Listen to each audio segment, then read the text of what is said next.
Nicaragua, gente que no vende patria. Buenos días.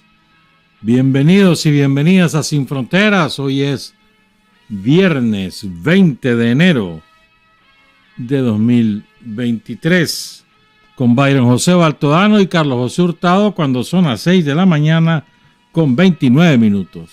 Sin Fronteras, la revista con William Griggs Vivado. En la primerísima 91.7 y 105.3 FM.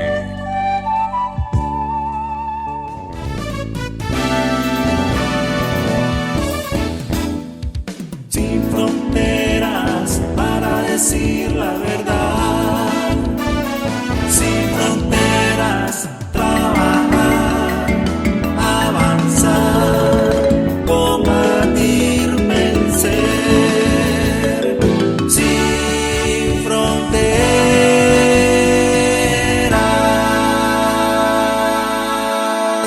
6 de la mañana con 33 minutos. El próximo lunes a las 6 de la tarde, el padre Antonio Castro oficiará misa por 30 días del fallecimiento de Blanca Segovia Sandino Arauz en la iglesia La Merced, en el barrio La Reinaga, aquí en Managua.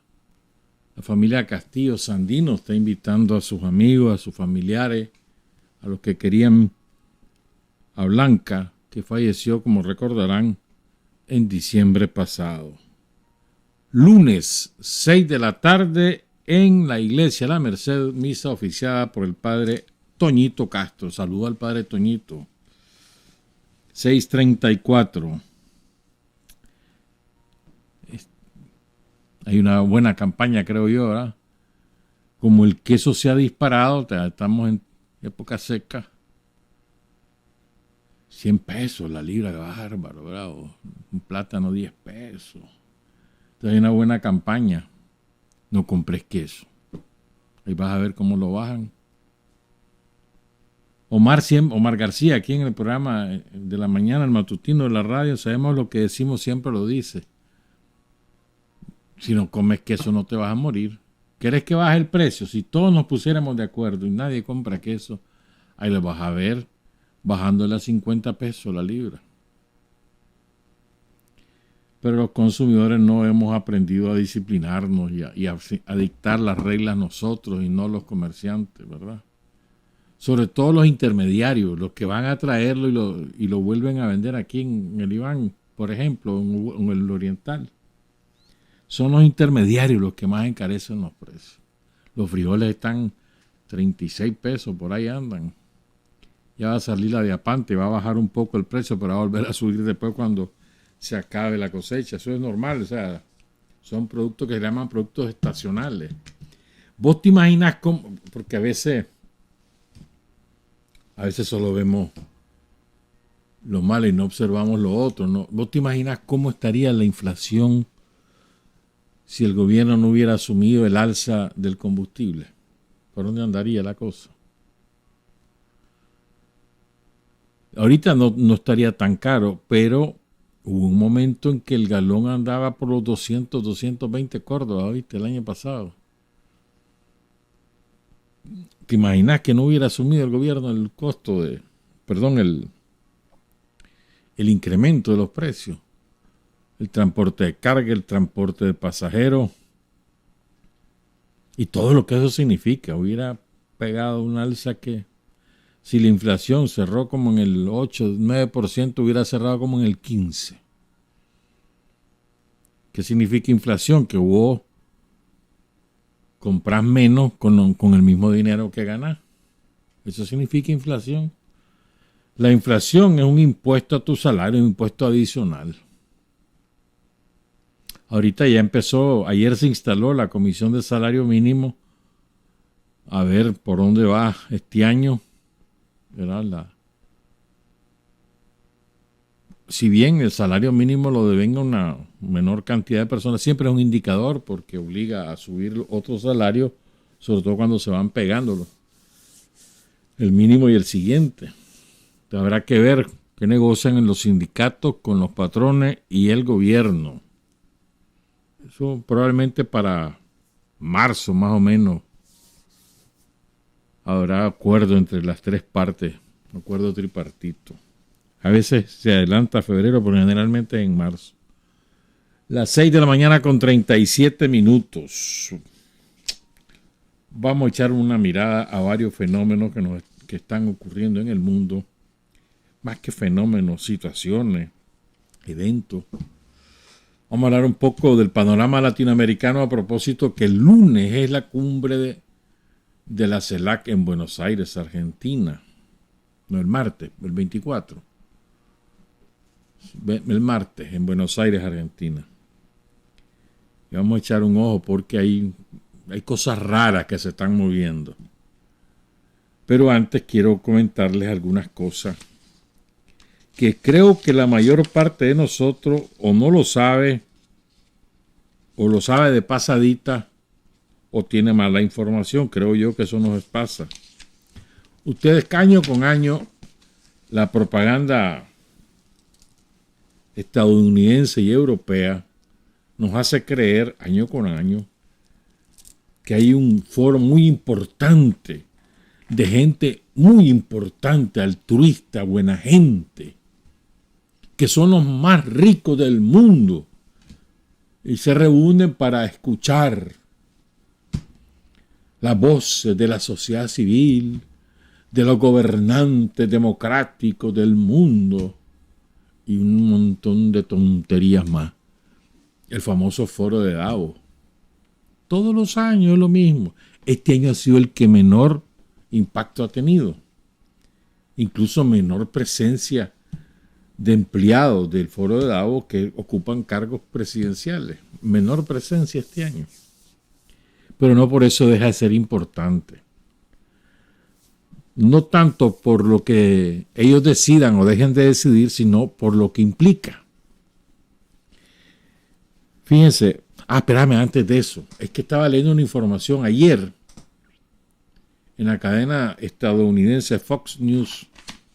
Revelaron que George Soros, uno de esos del Estado profundo, de los que manejan los hilos, que aquí financia en Nicaragua un montón de medios digitales sobre todo, ¿verdad? Crearon un consorcio ahí en Guatemala hace como 12, 13 años y empezaron a soltar montones de reales, capacitaciones, seminarios, inventaron premios para periodistas aquí. Este tipo es un delincuente internacional, financia las famosas revoluciones de colores, los cambios de régimen, los golpes de Estado suave, como vos querrás llamarlo. Es un delincuente internacional. Lo ha hecho no solo en América Latina, en todo el mundo. George Soros tiene reales. Y él, su onda es andar derrocando al gobierno. Esa es su onda. Entonces este individuo, y fíjense bien, según la Fox News, este individuo ha comprado a los periodistas en Estados Unidos. Los periodistas que se las pican de ser los grandes estandartes de la libertad de expresión, de la independencia de criterios, de la neutralidad, todas esas son mentiras. Son maneras de encubrir que son agentes de propaganda y muchos de ellos agentes de los servicios de inteligencia de Estados Unidos, de Gran Bretaña, el Reino Unido, de Israel, sobre todo.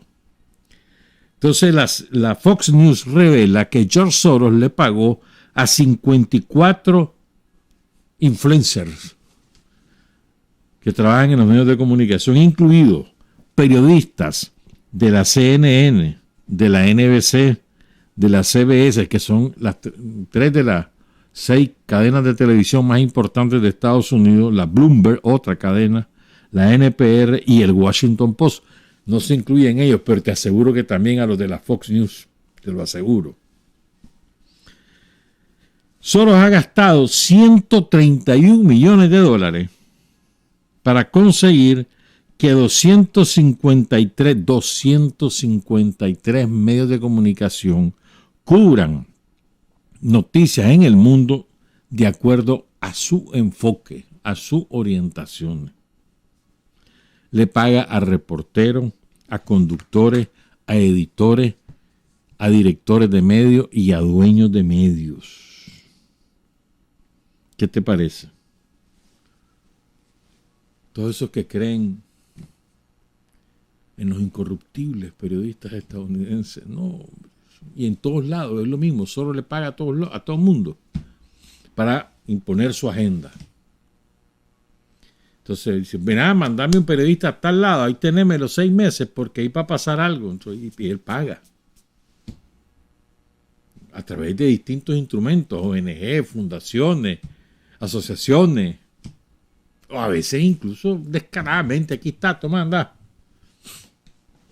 Después lo está llamando a través de interpósitas personas, obviamente, y le está diciendo, mira, estuvo mal tal cosa, estuvo buena tal cosa, mira, ahora haceme énfasis en eso. Así funciona.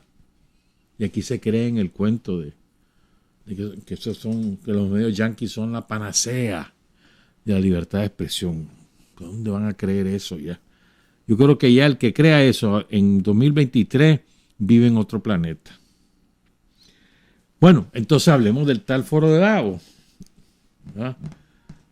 Mira, Davos era un balneario privilegiado de la monarquía, de los condes, de los duques, de los reyes, de los príncipes de Europa, porque se suponía que ahí se ayudaba a curar la tuberculosis por aguas termales y no sé qué cosas más. Ya cuando descubrieron los antibióticos y el tratamiento ya cayó en desuso. Entonces, pero es un lugar para ricos, pues, ahí en Suiza. El gobierno suizo gasta mucho dinero para traer condiciones porque le trae propaganda, le trae turismo, etc.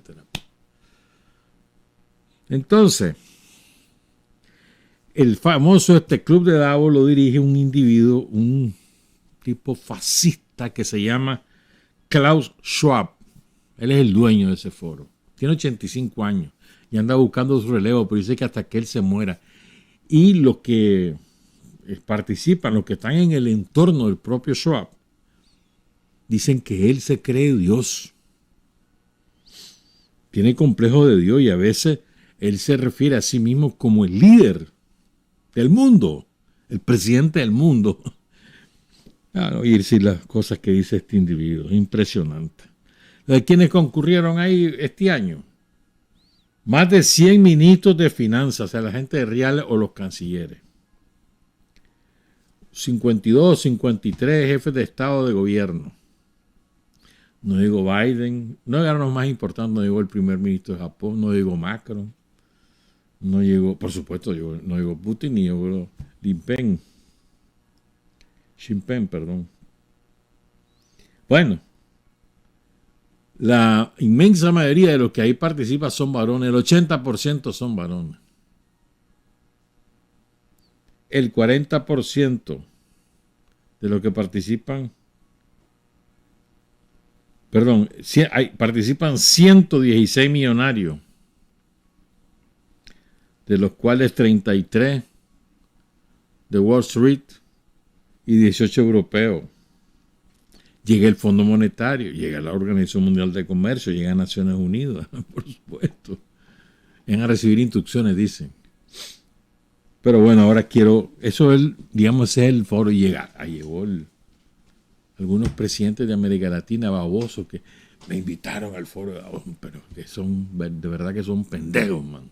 Ay, me disculpan. Entonces fíjense bien las ideas de Schwab. Los voy a sorprender con algunas de las ideas que él está impulsando.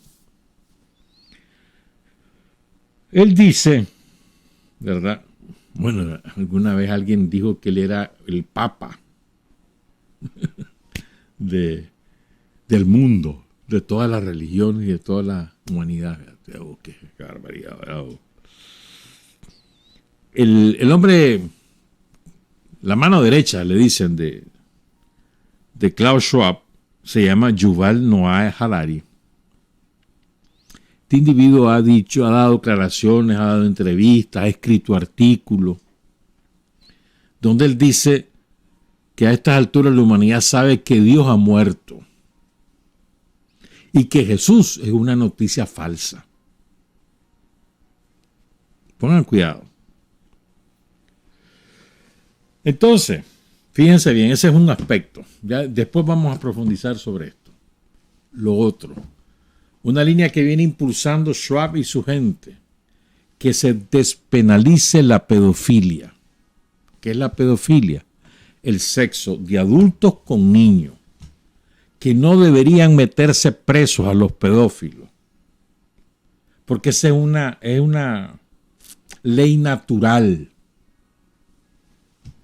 que de esa manera la naturaleza está corrigiendo deformaciones que hemos incurrido los seres humanos. Pongan cuidado. Eso dice Schwab y su gente, del foro de Davos. Dice, la pedofilia es un don de la naturaleza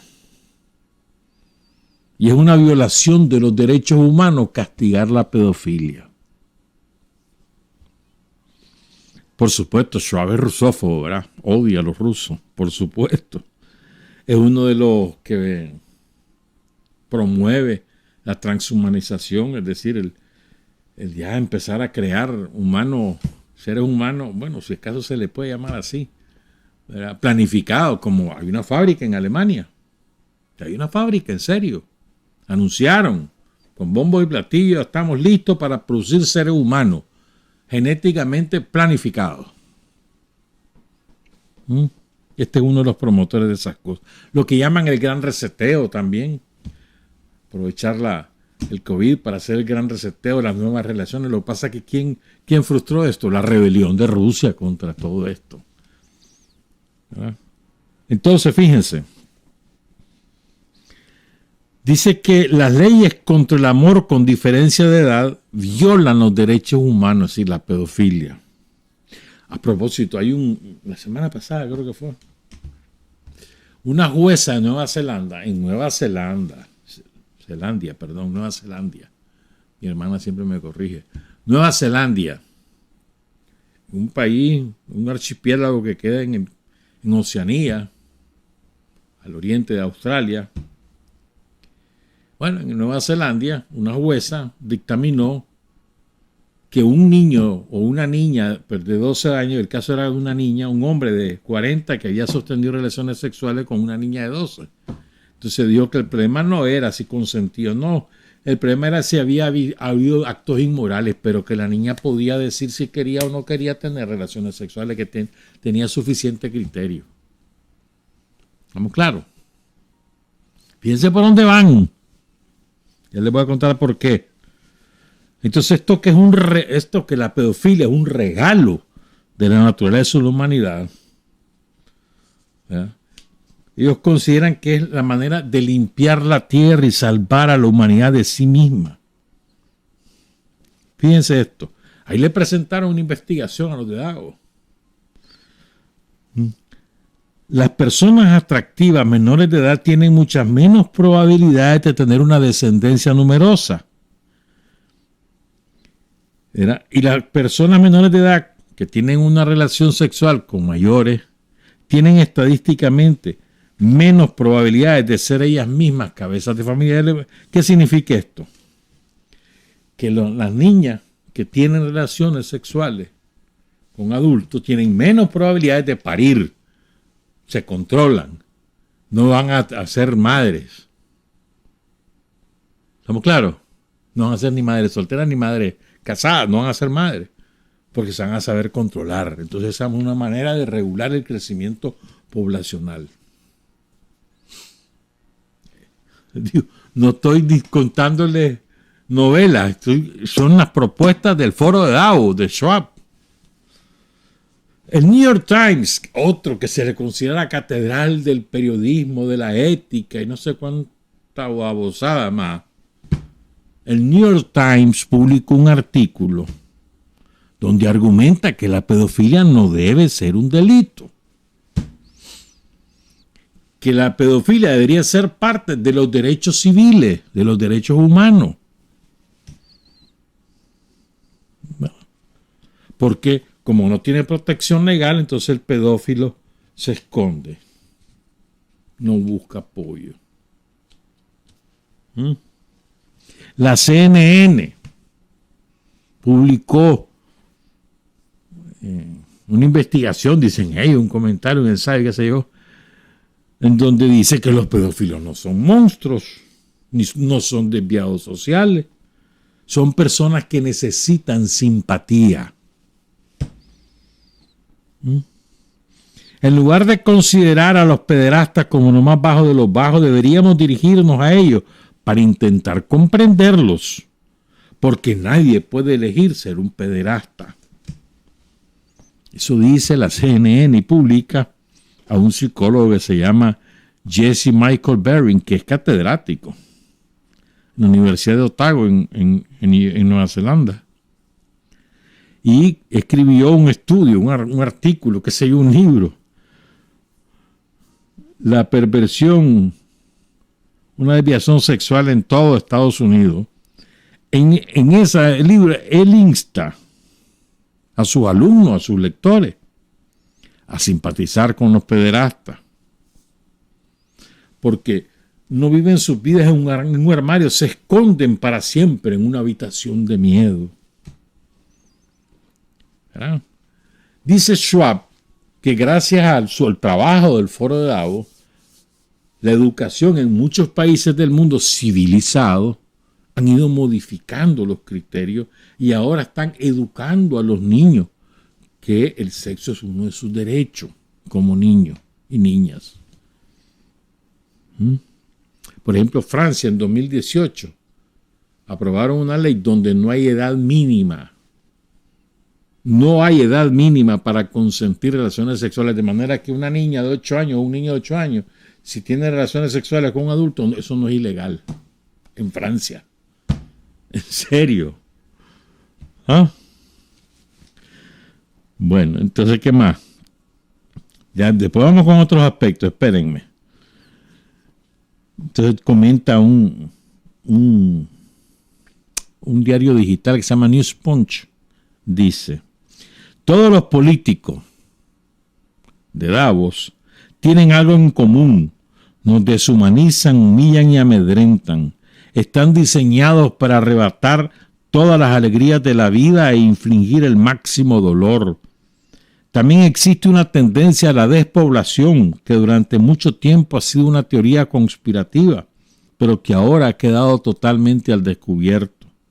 Ni siquiera intentan fingir que no quieren destruir a la mayoría de los seres humanos. Según los matones de Davos, Schwab y Harari, todos los grupos religiosos están en contra del Foro Económico Mundial porque las religiones quieren más almas y Davos quiere menos. Señala la vileza de la élite que nunca parece hacer mella en ellos ni tener efecto sobre ellos. ¿Por qué? Porque no tienen vergüenza. No tienen vergüenza porque carecen de brújula moral. No tienen brújula moral porque creen que Dios ha muerto y viven según la regla de hacer lo que querrás. Ese mandamiento impregna cada célula de su ideología, desde las elecciones hasta las fronteras abiertas, el cambio climático, el aborto, la pedofilia, llámalo como quieras, dice este diario digital. ¿Cuál es el fondo? O sea, vos podés creer o no creer en Dios, esa es cosa tuya. Vos podés ser católico, podés ser evangélico, podés ser budista, podés ser musulmán, podés ser judío. La religión que te dé la gana, ¿verdad? No importa. Lo que quiero decir es esto, a ver, detrás de eso Dios ha muerto, el espíritu ha muerto, la vida espiritual ha muerto, eso es el fondo del asunto. Porque la inmensa mayoría de la humanidad encuentra en su religión, en su creencia, una manera de alimentar su espíritu, de vivir una vida espiritual. Lo pueden hacer incluso los politeístas, como en la India. En la India se cree en un montón de dioses. Ahí no hay un solo Dios, hay un montón de dioses en la India. ¿Verdad? Pero tienen una vida espiritual a través de esa creencia y se alimentan de esa vida, alimentan su vida espiritual en las reglas, en los dogmas de esa religión. Y hay un común denominador en casi, que yo creo que está en todas las religiones, y es el amor, ¿no? El amor al prójimo, eso es común. ¿Verdad? Entonces, al despojar de la vida espiritual a la humanidad, de paso, lo que introducía es el canibalismo en el sentido estricto de la palabra. Comámonos los unos a los otros, pues, a ver, el que tenga más fuerza que gane, ellos. O sea, el fondo del asunto es ese, pues, es eliminar la vida espiritual de la humanidad y que todo el mundo se convierta simplemente en máquina, en lo que sea, pues, en individuos que están para gozar y ya está, sin atenerse a las consecuencias ni nada.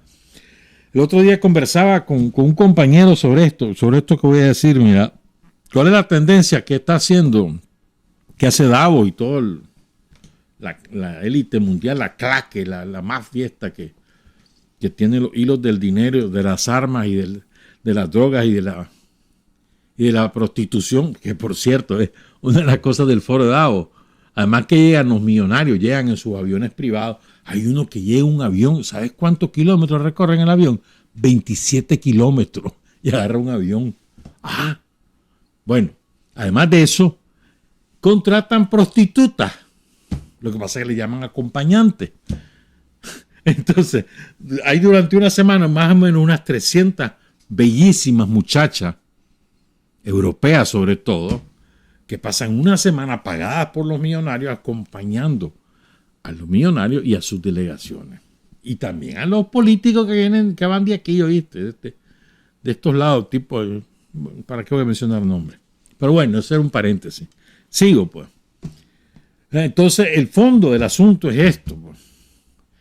Yo le decía a este compañero el otro día que si vos te fijas, la tendencia de todos estos piches es que los seres humanos no tengamos relaciones sociales.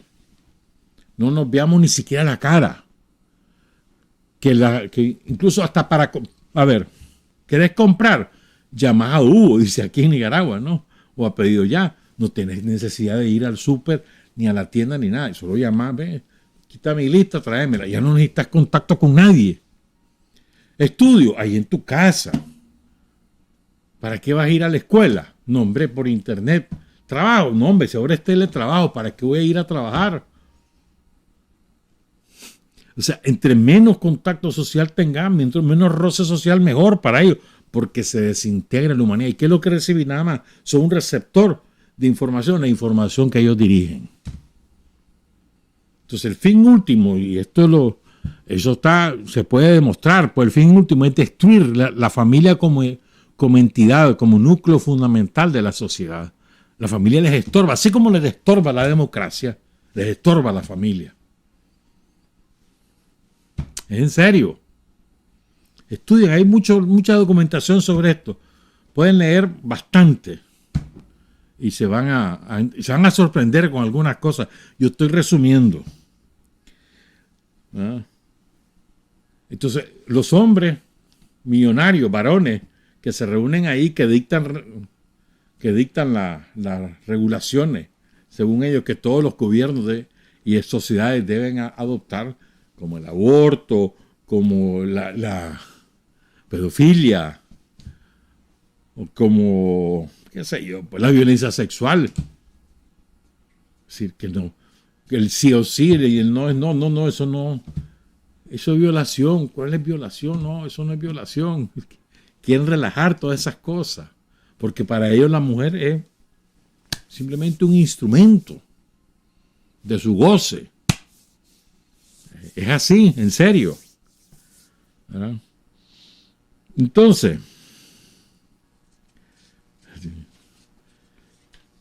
ahora hablemos de otro tema que ahí por supuesto, ¿cómo nos iba a hablar ahí en Davos de la guerra de la OTAN contra Rusia? Claro que sí, que se tenía que hablar. Entonces les quiero contar algunas cosas que ahí dijeron de la guerra de la OTAN contra Rusia.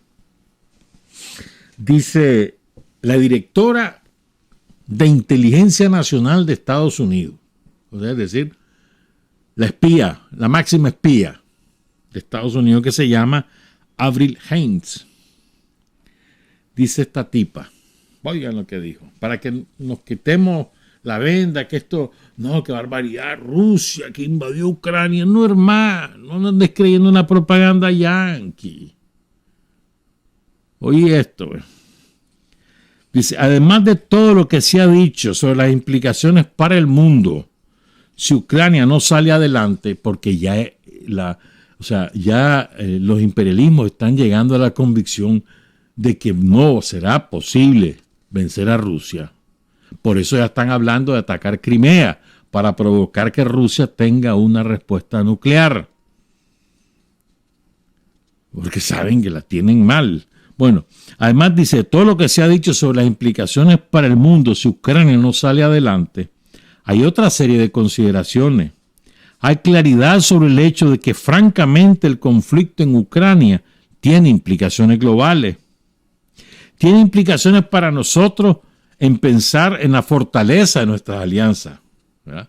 Es decir, si salen derrotados, como van a salir derrotados, se destroza esa alianza. Tiene implicaciones para nosotros, dice la tipa esta, la espía de Estados Unidos, la jefa de los espías, para nosotros en términos de cómo vamos a resolver las crisis en el futuro, en una situación en que hay actores que están violando el orden que hemos establecido. ¿Me entendés? Es decir, ellos han establecido un orden, entonces, y Rusia desafió ese orden. ¿Qué vamos a hacer ahora con los que quieran hacer lo mismo? Cuando perdamos, ¿verdad? Así que creo, dice la tipa, que no hay duda de que a todos nos interesa apoyar a Ucrania todo lo que podamos. No lo hacemos solo por Ucrania, sino por nuestros propios intereses. ¿Estamos claros? Eso lo dice la jefa de la inteligencia de Estados Unidos, que se llama Avril Haines. Ahora vamos a oír una nazi. Literal, una nazi.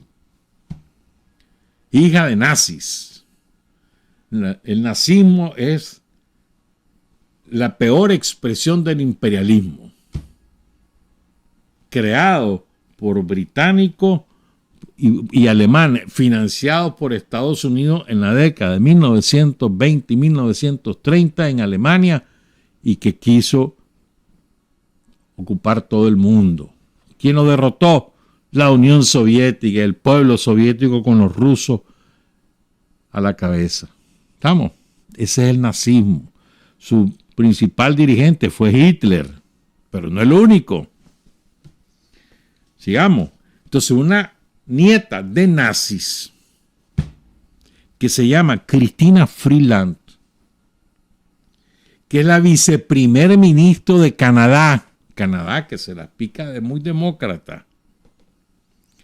Canadá, que fue la que le dijo a al gobierno, a la Cancillería, hace un par de semanas, le dijo que no concurrían a ningún acto oficial de la presidencia mientras no hiciera la presidencia lo que ellos decían. Ese Canadá. Cristina Freeland, viceprimer ministra de Canadá, ministra de Finanzas, nieta de nazi. Dice, no estamos hablando de hacer un favor a Ucrania.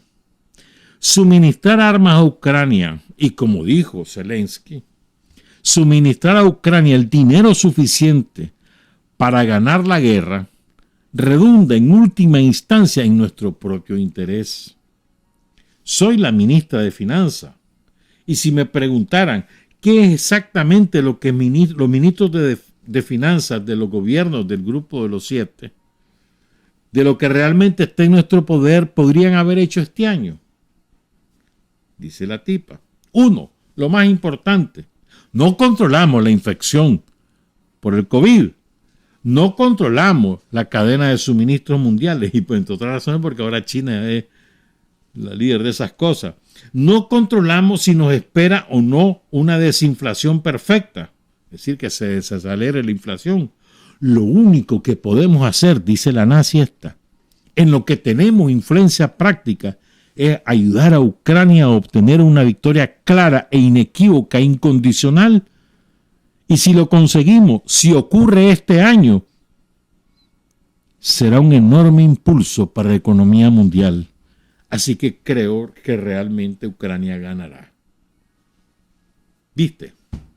Según esta tipa, la mejor manera de impulsar la economía mundial es derrotando a Rusia, porque además la derrota de Rusia para ellos significaría la destrucción de Rusia como proyecto de nación y la pulverización en múltiples territorios para que cada quien lo ocupe y se haga de sus recursos. Un sueño, porque no lo van a lograr, pero bueno. ¿Por qué les leo esto y por qué se los comento? Porque para que estemos claros de qué se trata ese conflicto de la OTAN contra Rusia. No es simplemente que si Ucrania gana o pierde, no, hermano, es que ahí está metido todo el imperialismo con el propósito de destruir a Rusia. Y eso es parte de una agenda global que incluye lo que ya te explicaba como anécdota, si vos querés, la destrucción de la vida espiritual, la destrucción de la familia, comunidad básica, célula básica de la sociedad, ¿verdad? La transhumanización, la robotización. Eso es parte de todo. Para poder echar adelante ese proyecto y de una vez por todas imponerlo al resto del mundo, lo que les hace falta es destruir a Rusia. Jamás imaginaron que Rusia los iba a desafiar a ese nivel. Nunca lo imaginaron. Y ahora están en esa disyuntiva. Van perdiendo. Saben que van a tener que escalar. Por eso quieren ahora darle armas más potentes, cuidados nucleares a Ucrania para que pueda ocupar la península de Crimea. Y eso desencadenaría un conflicto de muchas mayores proporciones. ¿Estamos claros? Una última cosa sobre este asunto, una última. Ahorita hay un pleito, este es otro trasfondo que hay en esta guerra. Es la competencia entre las grandes fábricas de armas de Europa y Estados Unidos. Bueno, y de Europa y otros países y de Estados Unidos. Es una competencia enorme, porque el negocio de las armas es el principal negocio del mundo. Armas, drogas, personas y pornografía. Esos son los negocios. Bueno. Entonces, ahorita hay un gran pleito entre Alemania y el resto. Porque le están pidiendo a Alemania que le mande sus tanques a Ucrania. Los tanques Leopard. Y Alemania se resiste porque eso es exponerlo a un frente de guerra muy, muy duro donde van a ser destruidos. Y cuando salgan las imágenes de los tanques alemanes Leopard destruidos por los rusos, eso va a disminuir el valor de sus empresas. Y ya no van a poder vender esos tanques porque los van a destruir rápido. ¿Sí? Entonces lo que quieren los alemanes, bueno, yo los mando si vos, Estados Unidos, mandás los tuyos, los Abrams. Si vos mandás los tuyos, yo mando los míos. ¿Por qué le dice eso a Alemania? Porque su principal competidor es la fabricante de los tanques Abrams, que lo hace Estados Unidos. Y ellos no han querido mandar esos tanques por las mismas razones. Porque cuando los comience a destruir Rusia, va a bajar su valor y va a bajar el valor de esa compañía. ¿Me entendés? Entonces en ese pleito tanto dice, no, es que los de ustedes son más baratos para que los puedan manejar los ucranianos, porque son de diésel, los míos no, usan gasolina de avión. Y así pues, en ese pleito están, porque de fondo también aquí está el negocio. Usan de carne de cañón a los ucranianos. Los que están muriendo son los ucranianos. Ahorita van a mandar reclutados a la fuerza todos los varones mayores de 16 años que salieron huyendo de Ucrania y viven en Polonia, que son como 1 millón y pico. Lo van a mandar de regreso a la fuerza. Los va a llegar a sacar el ejército polaco y los va a mandar a Ucrania que vayan a pelear. Porque ya no tienen soldados. Carne de cañón. Experimentos de la eficacia de las armas que fabrican los alemanes, los franceses, los ingleses, los estadounidenses, los japoneses, los coreanos del sur. Eso es. Y la van a perder. Van a tener que negociar. En fin. Acuérdense porque este es un proyecto global, que esto no es simplemente la guerra Ucrania-Rusia, no, esta es la guerra de la OTAN contra Rusia. Y Rusia, en nombre de toda 2/3 de la humanidad que queremos vivir en un mundo sin hegemonía, sin dictados de nadie, que respete la soberanía y la autodeterminación de los pueblos. Una pausa, regresamos. Hay hombres que luchan un día y son buenos. Hay hombres que luchan un año y son mejores. Pero hay hombres que luchan toda la vida. Esos son los imprescindibles. De la mañana con 15 minutos. Ahora hablemos un poco de nuestra región, ¿verdad? Porque el 24 de enero es la cumbre de la CELAC. Ustedes saben cómo surgió la CELAC, recuerdan eso, ¿verdad? Se fue un esfuerzo que culmina allá en Cancún, patrocinado por Hugo Chávez, por Daniel, Evo. Y un sueño, pues, o sea, tener una organización, no una organización, un foro, eso es más propiamente, ¿no? Un foro donde solo estuviéramos los latinoamericanos y caribeños, sin la tutela ni de yanquis ni de canadienses, de manera que ahí discutiéramos nuestra visión del mundo, nuestros problemas comunes, que abarcan todo, que comercio, que industria, que energía, migración, todo lo que vos querrás. Pero desde una óptica de nosotros, sin la tutela imperialista. Y ahí se juntaron gobiernos, posiciones de derecha, de centro, de izquierda y revolucionaria. Y se fundó la CELAC. Esa es la CELAC. Ha habido una intención de alguna corriente dentro de la CELAC de institucionalizarla, es decir, de crear un aparato. El día que creen ese aparato se acaba la CELAC. Se acaba la CELAC. Que el secretario general, que no sé cuánto, se acabó la CELAC. El día que hagan eso.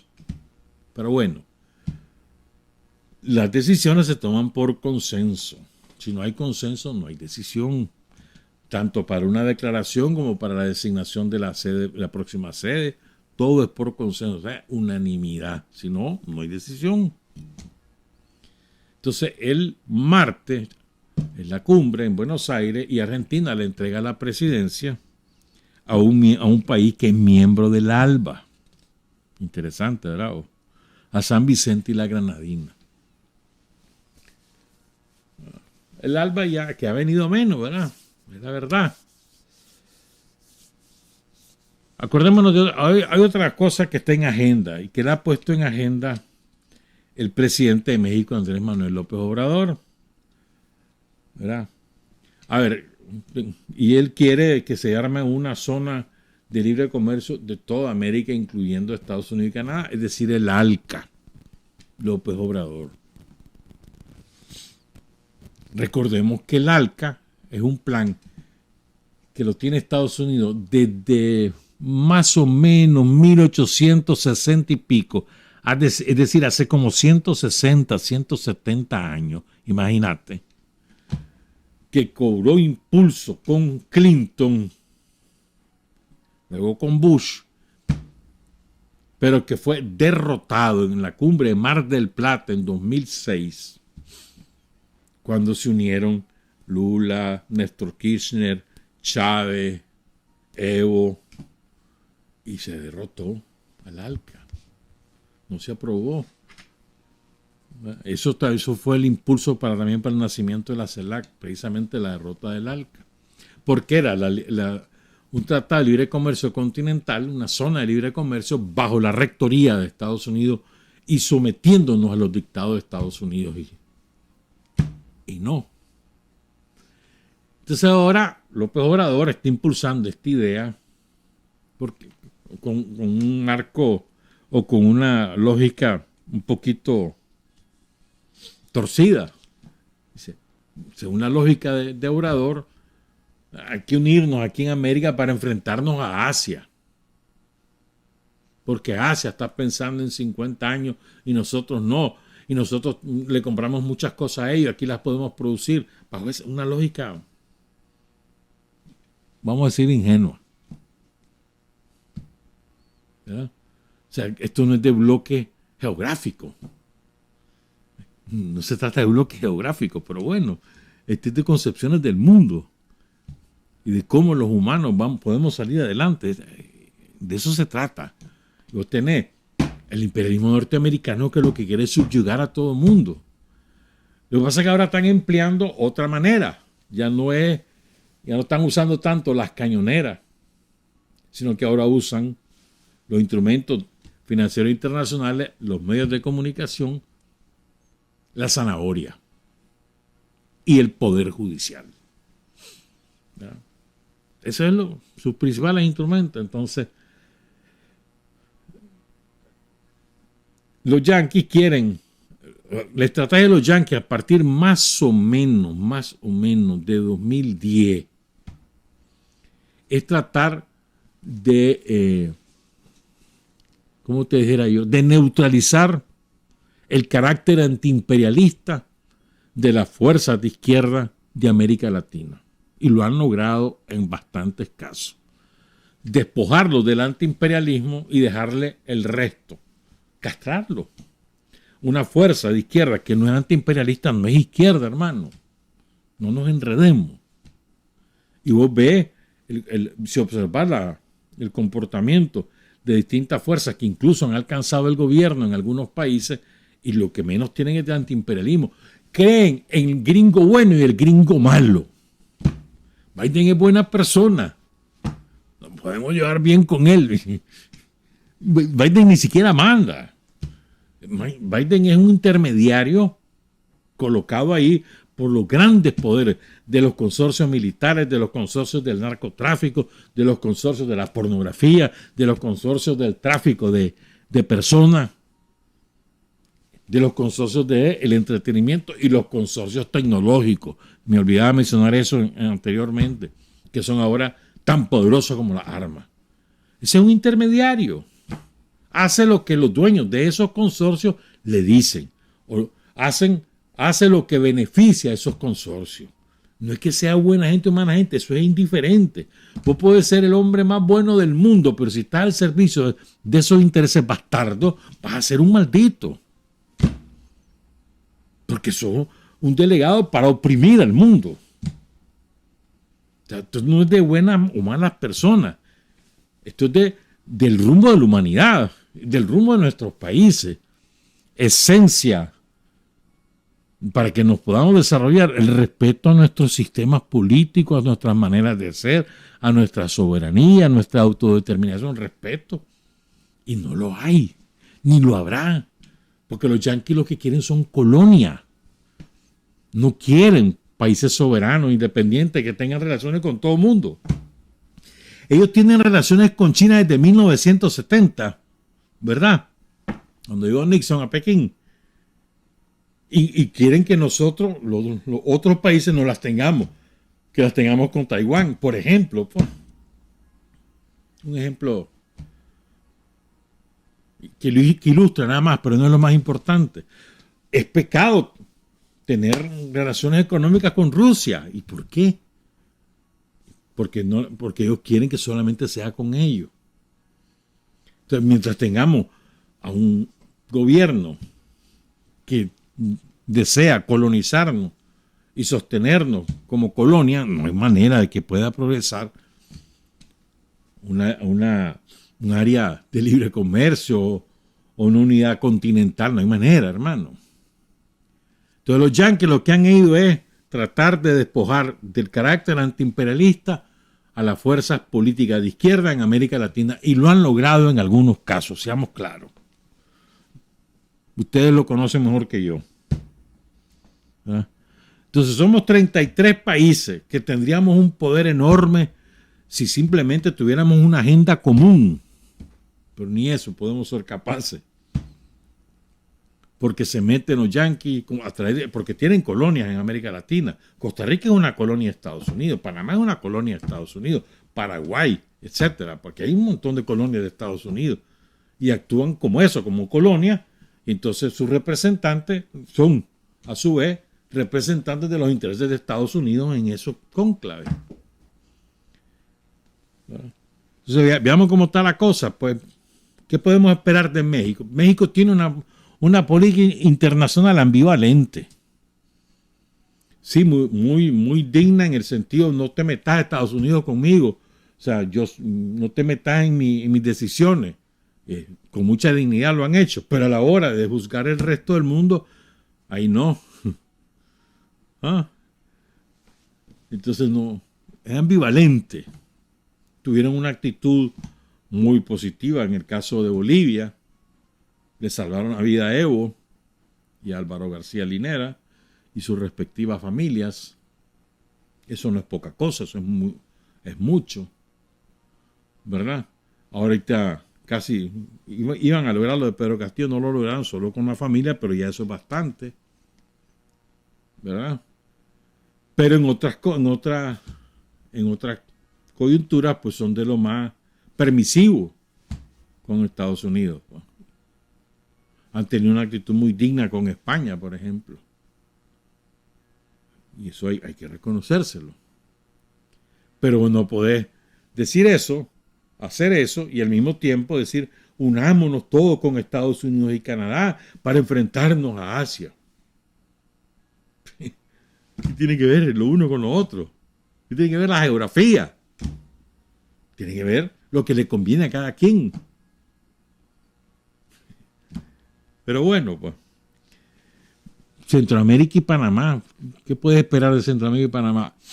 Guatemala, un estado que ahí tiene más poder el crimen organizado y el narcotráfico que hasta el propio Estados Unidos. Y eso que está en un país intervenido, pues. Un país que no tiene, ni siquiera tiene soberanía para poder escoger a sus funcionarios, porque pasan por un tamiz disque de Naciones Unidas y son gente de Estados Unidos, pues está ahí, pues. Que si es fiscal, tiene que pasar por el filtro de ellos, imagínate vos. El Salvador, ya conocen ustedes la posición de Bukele, ha tenido mucho éxito en el combate a la delincuencia, lanzando el ejército a controlar las pandillas, tiene 65,000 pandilleros presos, ese ha sido su gran éxito, pero es un tipo de lo más voluble a nivel internacional. Se ha resistido, por ejemplo, al acuerdo del Golfo de Fonseca, decime vos, convertir al Golfo de Fonseca en una zona de paz y tener un acuerdo tripartito, hasta en eso. Dice que ahí se pelea con los yanquis, no es que, y pum, le toman represalia contra algunos de sus ministros, pero no es capaz de dar el salto. No es capaz, ¿no? Entonces Bukele, en el escenario internacional, Bukele no cuenta para nada. Honduras, un país que ustedes lo conocen, con unos gravísimos problemas internos, gravísimos problemas sociales, durísimo además, una situación muy dura la que vive el pueblo hondureño después de 14, 15 años de saqueo, de destrucción del tejido social por parte de los gobiernos del Partido Nacional. Fue una cosa horrible la que sometieron al pueblo hondureño. Pero el gobierno del Libre, en lugar de construir un camino soberano, decidió amarrarse con los gringos. Lleva 3 visitas a la jefa del Comando Sur a Honduras en menos de un año. 3 visitas. Ministros que van y vienen hasta la vicepresidenta y no sé qué y no sé cuánto. Entonces, en lugar de trazar un rumbo soberano, con decisión, buscar alianzas por todos lados, buscar recursos por todos lados, se amarraron con los gringos. Los gringos no les han dado nada, ni les van a dar. Y ahorita les metieron, bueno, desde un principio les metieron una cuchilla. Todo el mundo sabía que Salvador Narrala era la cuchilla de los gringos en la fórmula de Libre, y ahí está haciendo su trabajo. Y tienen a la Laura Dou ahí, imagínate, embajadora gringa. Ya te puedes imaginar. Entonces Honduras, no, en el escenario internacional, pues es una posición sumamente débil, porque los gringos los pueden apretar. Como los apretaron, por ejemplo, y dijeron, mira, si vos rompes con Taiwán y te casás con China, yo no te ayudo. Y le hicieron, puedes venir, puedes ayudarme, no voy a romper. Bueno. Con Nicaragua ya saben ustedes, después que Nicaragua lo que hizo Y no se saca el favor, pues, pero Nicaragua tuvo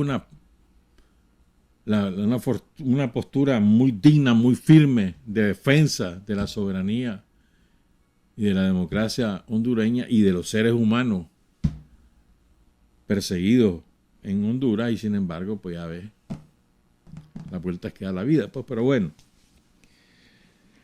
Después tenés pues, Costa Rica, ¿qué te puedo decir de los ticos? Chávez ha sido un presidente diferente, eso sí es cierto.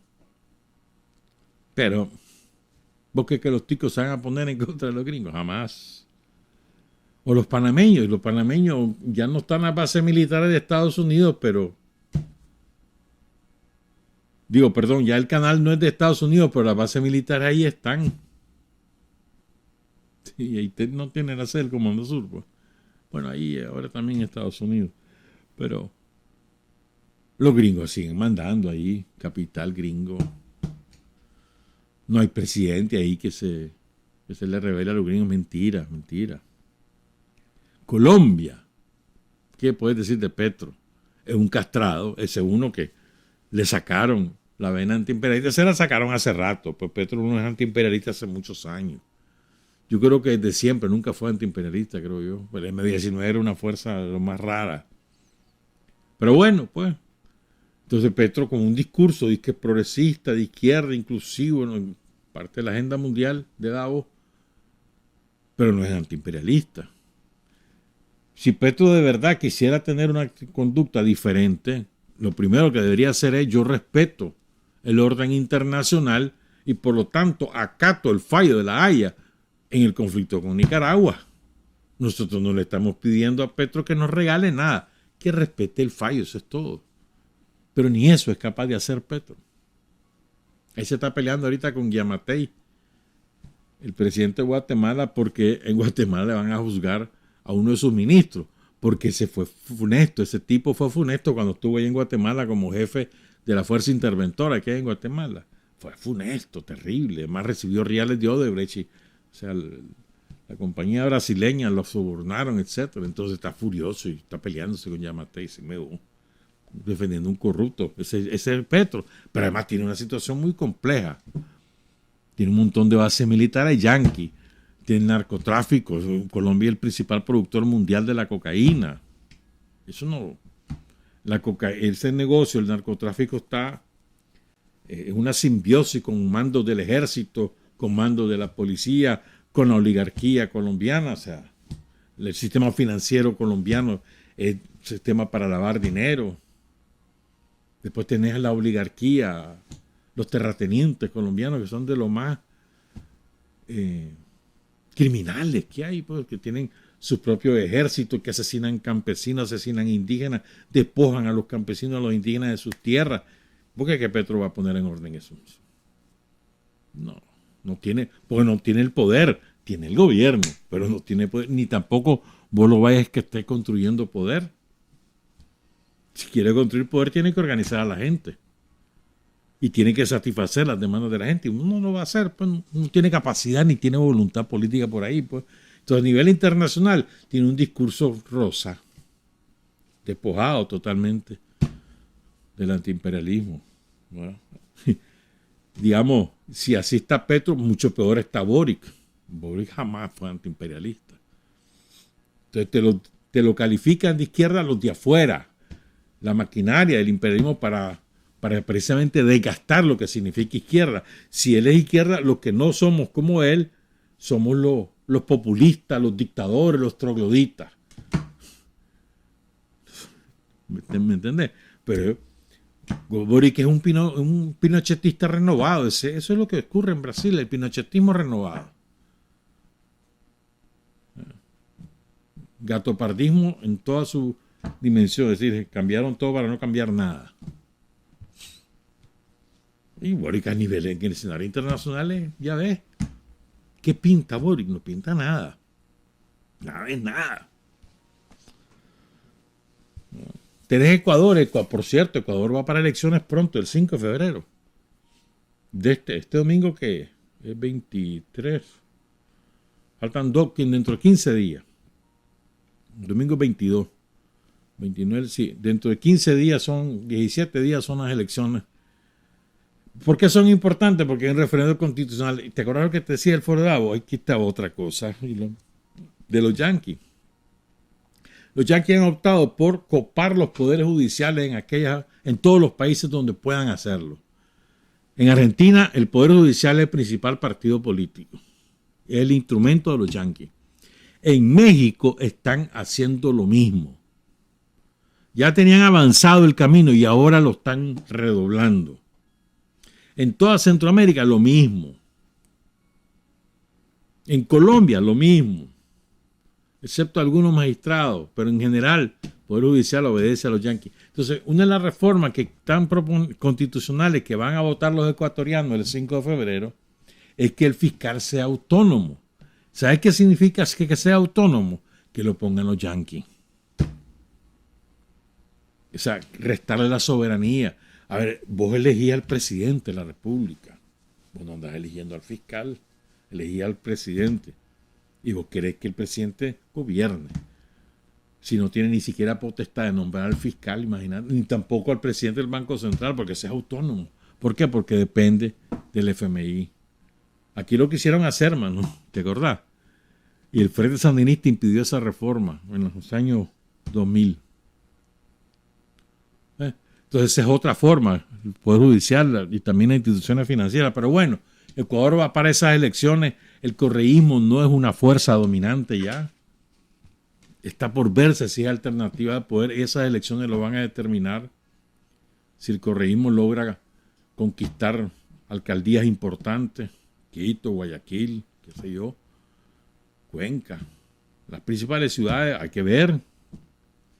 Van a elegir concejales, gobernadores, o sea, prefectos le llaman allá y viceprefectos.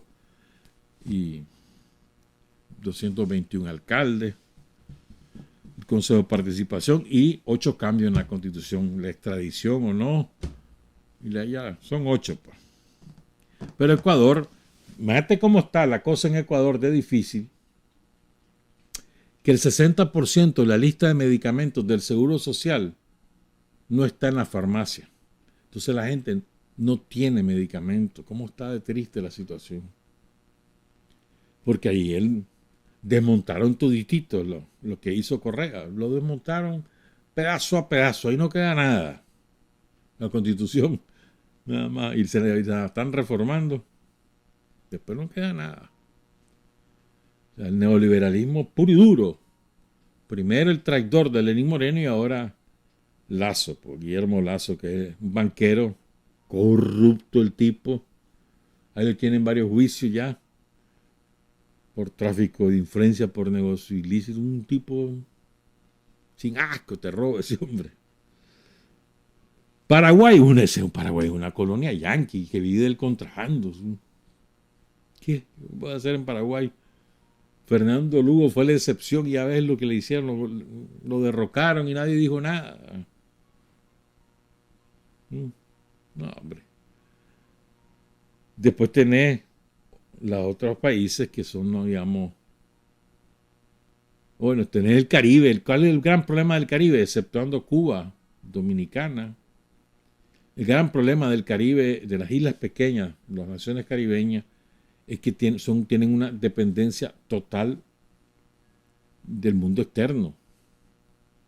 O sea, prácticamente no son autosuficientes en nada, prácticamente.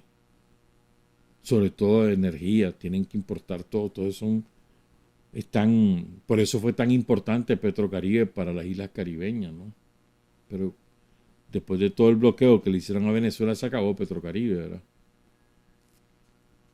Pero ese es el gran problema de las islas caribeñas, su total dependencia para ingresos, para producción, para energía, total dependencia de los yanquis, de Reino Unido, de Francia, de Holanda. Entonces, digamos, su política exterior es sumamente limitada. Pues. Dominicana, que ustedes saben, ahí ganó una fuerza de derecha, un empresario de una política de derecha. Haití, la situación de Haití la conoce todo el mundo, ni siquiera hay gobierno que pueda denominarse gobierno como tal, o Jamaica es un país que actúa como colonia total de los yanquis, ¿verdad? Y después tenés Argentina, que tiene elecciones en octubre, elecciones presidenciales. Aparentemente va a ir Alberto Fernández por la reelección con el respaldo de Cristina Fernández, aparentemente. Y Macri tiene fuerza, tiene medios y tiene el Poder Judicial, ¿verdad? Eso no es despreciable, Poder Judicial y medio. Imagínate que descubrieron unos chats entre magistrados de la Corte Suprema, jueces, fiscales, que revelaban toda la conspiración contra los funcionarios peronistas, y entonces decidieron no investigarlo, incluyendo al propio fiscal, ¿verdad? No hay que investigarlo porque eso es proveniente de un hackeo ilegal, entonces no lo van a investigar, por ejemplo, pues. Entonces el Poder Judicial, el aparato judicial ahí, más el sistema de medios que está en manos absolutamente antiperonistas, entonces puede ser el factor que incline la balanza. Puede ser, hay que esperar, ¿verdad? Sobre todo si comienza a mejorar la economía en Argentina, eso puede fortalecer la opción del peronismo. Habrá que ver. Pero Alberto Fernández nunca ha tenido una posición internacional antiimperialista, ni la va a tener nunca, porque no lo es. Él es pro-yanqui. Él es pro-yanqui, ya está. Y bastante oportunista a nivel internacional. Se fue a visitar Moscú y después votó contra Rusia. Oportunista. Pero bueno, no hay principios en esa política exterior. De acuerdo cómo se ha portado con nosotros, además. ¿Qué puede pasar en Brasil? Lula, ustedes saben cómo la tiene después del intento de golpe de Estado. Ya lo reconoce Brasil, Lula, que efectivamente fue un intento de golpe de Estado. Ya lo reconoce, no lo quería reconocer, pero se lo dijo ya un día de esto. Y además dijo con claridad, dice, aquí tenemos inteligencia en el ejército, inteligencia en la marina, inteligencia en el gabinete de seguridad de gobierno, y nadie me pudo advertir lo que estaban preparando. Si a mí me han dicho el viernes, dice, que estaban preparando eso, yo no me voy para Sao Paulo, me quedo aquí. Pero no me dijeron nada, nadie me advirtió lo que estaban preparando, que habían 8,000, 10,000 personas que iban a venir aquí a ocupar Plan Alto. Lo dijo clarito, así como te lo estoy contando, lo dijo Lula, ¿verdad? Dice, me fui porque estaba muy tranquilo. Y como todos todavía estamos viviendo la fiesta de la toma de posesión, dice. Entonces después le dice, él tiene reunión hoy con los mandos del ejército, de la marina y la fuerza aérea, con las 3 ramas. Dice que las 2 cosas que les quiere decir es, primero, ¿qué pasó? ¿Por qué no me avisaron? Segundo, ustedes no son el ejército de Bolsonaro ni el ejército de Lula, son el ejército de Brasil. Ustedes como institución no tienen derecho a tomar partido político. Los individuos sí, pero ustedes como institución no. Dice Lula que les va a decir. Y el tercer punto de la agenda es, a ver qué quieren, muchachitos, qué armas quieren, yo se las voy a comprar. Ya. Esos son los 3 temas de agenda. La modernización y compra de equipos para los militares es la oficial, pero Lula ya adelantó estos otros temas que va a abordar con él. Entonces Lula, eso lo condiciona a Lula, su situación interna lo condiciona. Pero Lula hace mucho tiempo dejó de ser antiimperialista. Hace mucho tiempo. Él se cree el cuento, eso es la alternancia en el poder, del equilibrio de poderes. Y ya ves cómo le ha ido de mal. Tal vez ahora ya cuando le han pasado tanta vaina a lo mejor, ¿verdad? Dice uno, tal vez reflexiona y dice, hombre, no es por aquí la cosa, si no me van a terminar matando. ¿Verdad? Entonces Lula, para mí, pues, con solo que recuperar el proyecto de nación que se lo destruyó Bolsonaro, Estados Unidos destruyó ese proyecto de la mano de Bolsonaro. Primero, cuando derrocaron a Dilma Rousseff, que fue incapaz el Partido de los Trabajadores de impedirlo, pusieron a Temer y no sé quién más, y después de la mano de Rousseff, en 6 años destruyeron el proyecto de nación de Brasil, lo destrozaron. Entonces le toca a Lula recuperar ese proyecto. Y parte del proyecto de nación tiene que ser el antiimperialismo, si no, no hay forma. Porque los intereses propios de Brasil chocan con los intereses de Estados Unidos, seamos claros. Pero si no tienen esa óptica, entonces difícilmente van a poder, creo yo, reformular ese proyecto de nación, allá ellos, ¿verdad? Entonces, ¿qué puede esperar de Lula con ese discursito de siempre? La defensa, la democracia, los valores democráticos.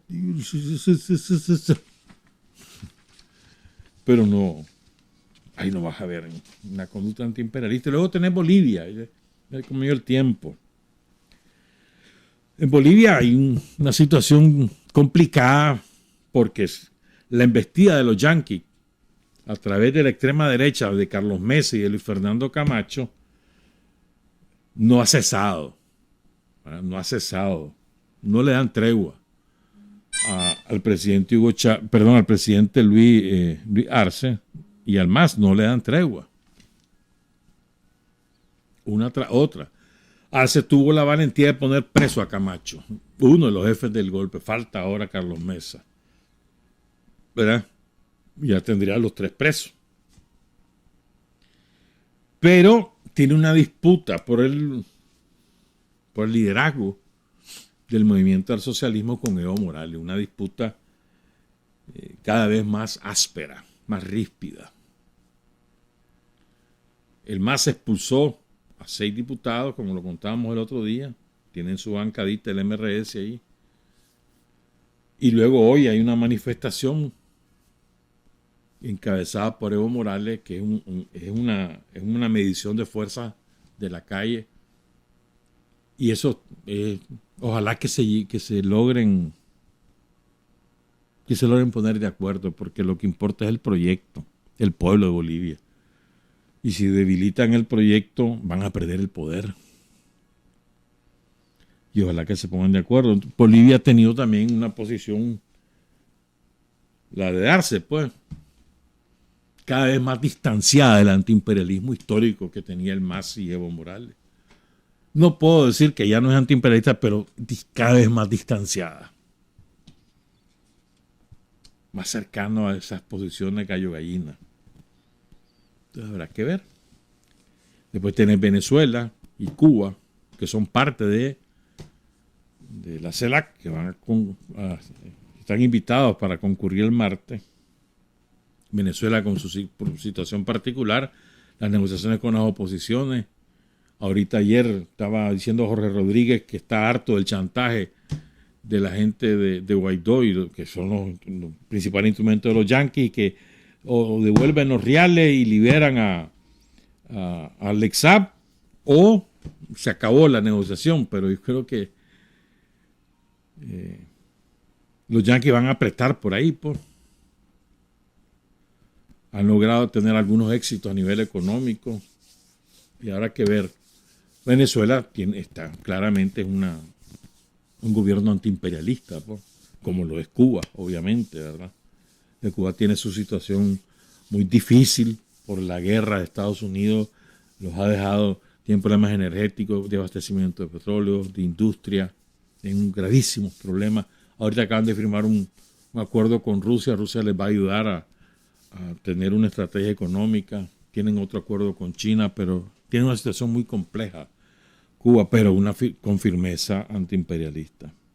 Fíjense bien, los yanquis, ¿qué están haciendo? Ya activaron toda la parafernalia de la derecha, Mario Valladares y toda esa gente, ¿verdad? Todos los nefastos, reunidos en Miami, reunidos en México, ahora van para Buenos Aires y activaron el Poder Judicial que está en manos de Estados Unidos. Denunciaron a Nicaragua, Venezuela y a Cuba en los tribunales argentinos para impedir que lleguen sus presidentes a la cumbre de la CELAC. Nicolás Maduro anunció ayer, le dijo al gobierno que sí, que va a ir. Debería cuidarse Maduro, ¿no? Porque los jueces en Argentina hacen lo que les da la gana. Y ahí está el ejemplo del avión venezolano que le secuestró durante casi un año. Un juez argentino, además secuestró a la tripulación iraní y venezolana, ¿verdad? Entonces debería de ver ese ejemplo, pues, porque ¿qué hace Nicolás si llega ahí al aeropuerto y se sube el ejército y dice usted está preso? ¿Verdad? Y eso no está pegado en la cola de un venado, para nada. Si tienen el Poder Judicial los yanquis en sus manos, el ejército argentino le obedece a Estados Unidos. ¿verdad? Pero bueno, cada quien, ¿verdad? Cada quien. Yo no creo que Daniel vaya a la CELAC. No lo creo. Pero bueno, pues. Entonces, ese es el panorama, creo yo, porque en América Latina no existe una posibilidad de fortalecer la CELAC como un instrumento, yo no digo antiimperialista, porque eso es aspirar demasiado, pero un instrumento de comunidad. Lleva ese nombre, pero de verdad que sea una comunidad de intereses, ¿no? De intereses comunes en realidad. Que los intereses de América Latina no son los intereses de Estados Unidos ni de Canadá. Son contradictorios con esos intereses, es la verdad. Si no se quiere asumir esa realidad, entonces cae en jugadas ambivalentes como la de López Obrador. Pues. No, es buena gente, mira, unámonos contra Asia.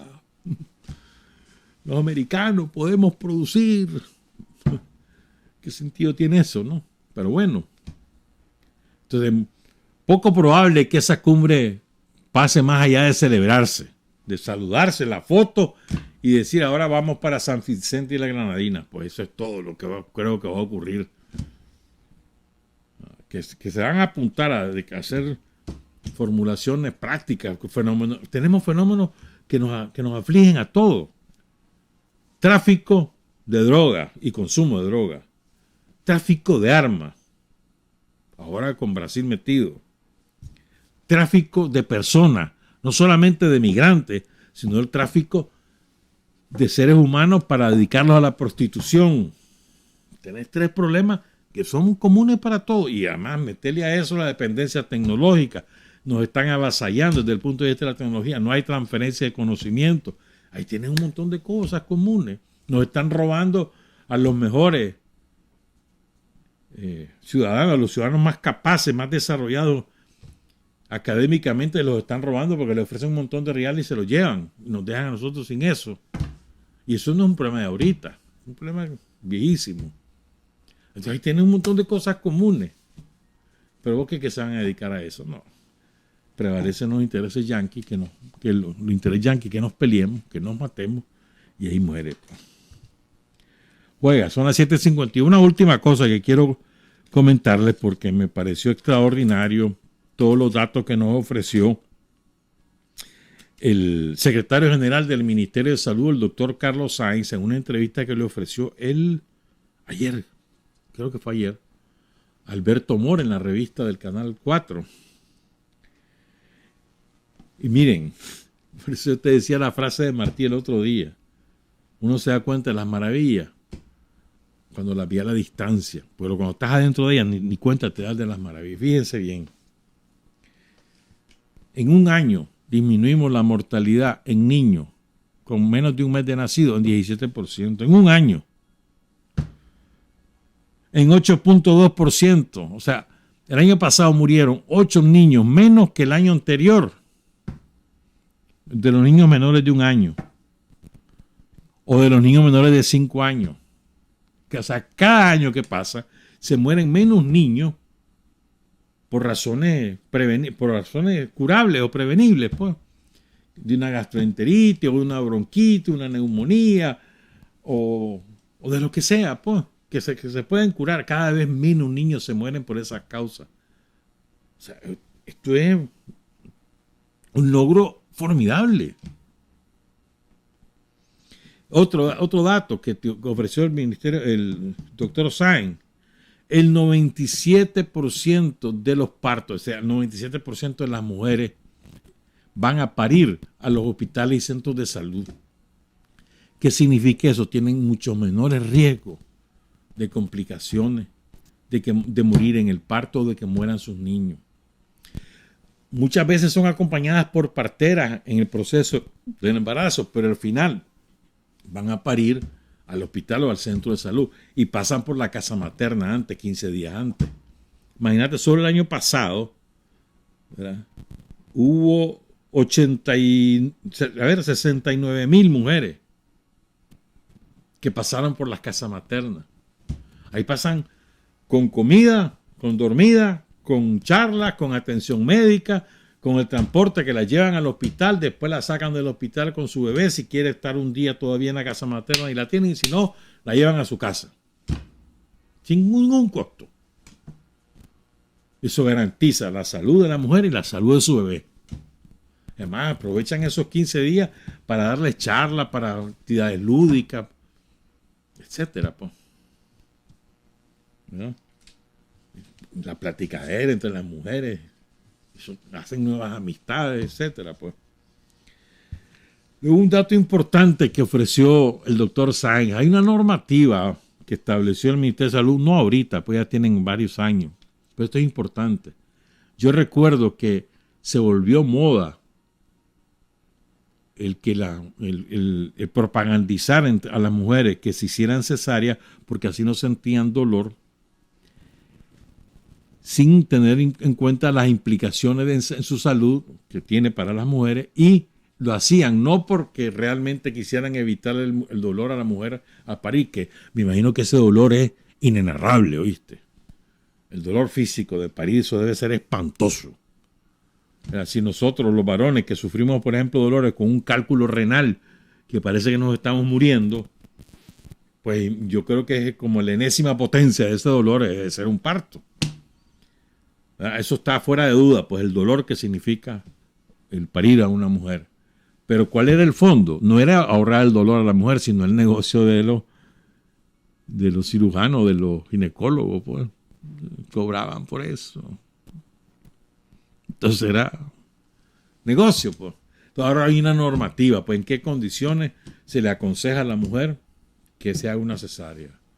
Y se le explica por qué no debe hacer cesárea. La verdad es que, por lo menos en las instalaciones de salud pública, solo si se cumple con esa normativa, se practica la cesárea. Si a la mujer lo quiere hacer, probablemente tendrá que salir del sistema de salud pública, pues.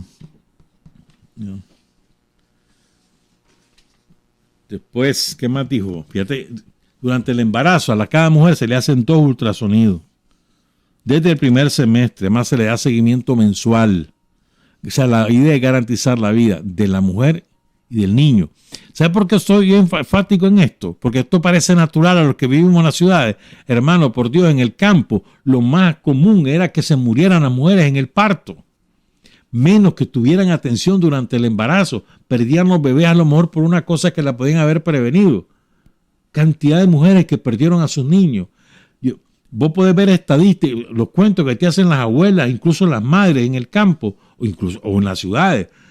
Yo tuve aquí 12 hijos, te dice alguien, pero se me murieron 4. ¿De qué? Que de diarrea, que de esto y que lo otro. Eso ya no existe ahora. Por estas razones. Primero, porque hay una mejor nutrición. Y segundo, porque hay atención en salud. Vacunación. Tenemos 16 enfermedades que se previenen a través de la vacuna. Ahorita vamos con la vacuna del papiloma humana a partir del segundo semestre en niñas mayores de 10 años. Ahí va a ser la vacunación, ¿verdad? Somos el líder en Centroamérica en la vacuna contra el COVID. Fíjate que esto es importante por 2 razones. Primero, porque el gobierno te dio la vacuna. Y segundo, porque no fue a la fuerza. La gente la pidió. En muchos países ha sido a la fuerza y en otros países se han negado. Aquí no. Entre otras cosas que dijo el doctor Sáenz, pero como ya viene el MEF, que ya me corrieron, ni modo. Son las 7:58. Trabajar, avanzar, combatir, vencer. Revolución es sentido del momento histórico. Es cambiar todo lo que debe ser cambiado. Es igualdad y libertad plenas. Es ser tratado y tratar a los demás como seres humanos. Es emanciparnos por nosotros mismos y con nuestros propios esfuerzos.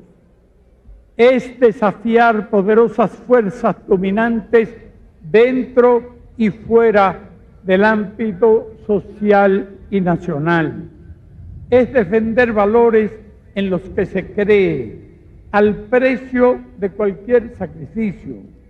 Es modestia, desinterés, altruismo, solidaridad y heroísmo. Es no mentir jamás ni violar principios éticos. Es convicción profunda de que no existe fuerza en el mundo capaz de aplastar la fuerza de la verdad y las ideas. Revolución es unidad, es independencia, es luchar por nuestro sueño de justicia para Cuba y para el mundo, que es la base de nuestro patriotismo, nuestro socialismo y nuestro internacionalismo.